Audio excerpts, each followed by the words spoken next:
For more on last night's decisive election, we want to bring in the vice chair of the House Democratic Caucus and Congressman from California, Ted Lieu.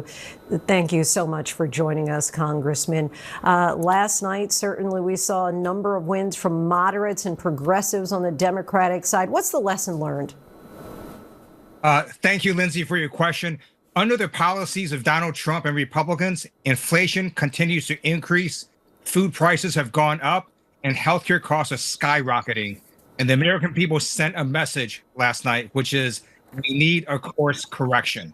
And Donald Trump can stop this government shutdown by simply meeting with the four legislative leaders, Republican and Democrat, and solve this issue. Republicans like Speaker Mike Johnson shrugged off the GOP losses. Let's take a listen. There's no surprises. What happened last night was blue states and blue cities voted blue. We all saw that coming. And no one should read too much into last night's election results. Off-year elections are not indicative of what's to come. What makes you think and be confident that this momentum will endure into the midterms? Democrats didn't just win in blue states. Democrats won in every state where there was an election, including Pennsylvania, Maine, Georgia, and Mississippi. And if Republicans want to stick their head in the sand and ignore the results last night, it's going to be to their peril. We need to open this government. And a reminder, Republicans control the White House, the Senate, and the House. This is a Republican shutdown. In your home state of California, of course, voters passed Proposition 50 to redraw the state's congressional maps. Will this be enough for Democrats in the midterms to pick up some seats? I want to thank the leadership of Governor Gavin Newsom in getting Prop 50 into law. This was a reaction to what Texas did when Trump tried to rig the election by making Texas create 5 lean Republican seats.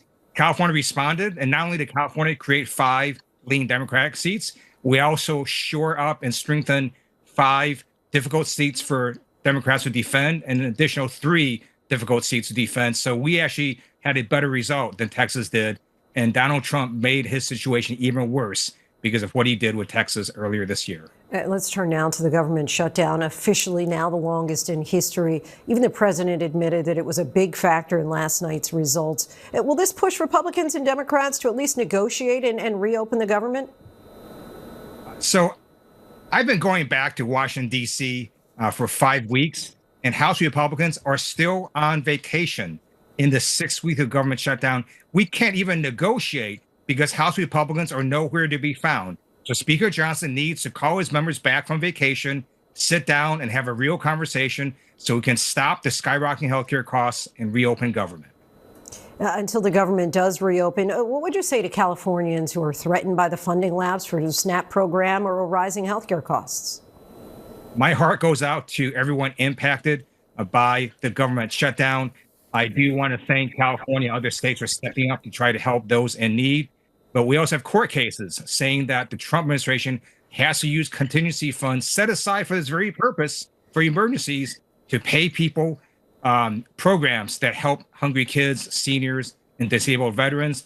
And I urge the Trump administration to not ignore the federal court orders and to pay the hunger programs administered by the SNAP programs. With the government shutdown, of course, we have just learned about these cuts that the FAA is going to begin. And you obviously are flying back and forth from coast to coast regularly. How much are you concerned by that? I'm deeply concerned, and safety has to be the number one priority of the FAA. At the same time, air traffic controllers are working without pay right now. My heart goes out to them. I thank them for their tremendous work. And that's why we need the Republicans to reopen this government. Trump could simply get this government open by simply convening a meeting and telling his Republican legislative leaders to work out a deal with Democrats, and it would happen. Congressman Ted Lieu, we thank you so much for your time. Appreciate it. Thank you.